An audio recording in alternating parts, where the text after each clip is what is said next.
But I actually believe that this was a military hit that involved foreign actors and also literal actors.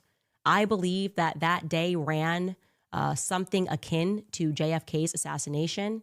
I believe that there were therefore multiple decoys on the ground.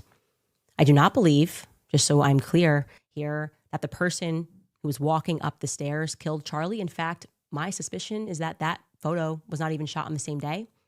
I do not believe that the person who ran across Losey rooftop killed Charlie. I think that was another decoy.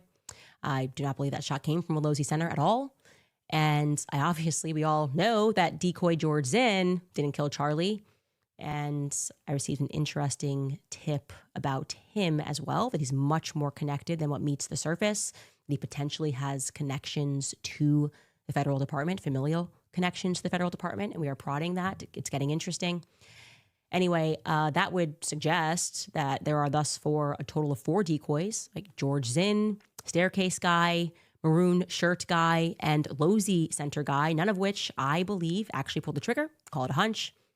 I think it's much more likely that Lance Twiggs is the one that is walking in that maroon shirt. His build is nothing like Tyler Robinson's build.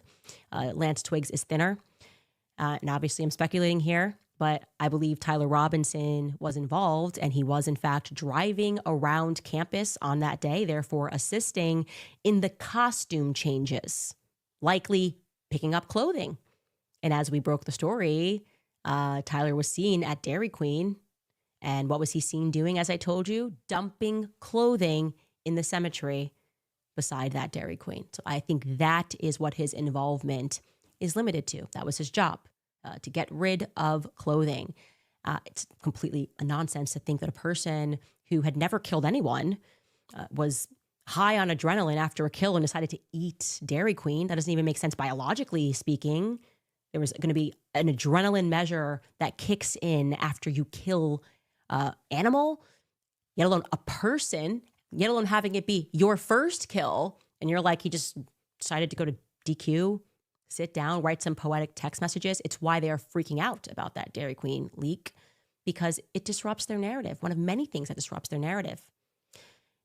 But what about Lance Twiggs, right? This roommate, man, something about him.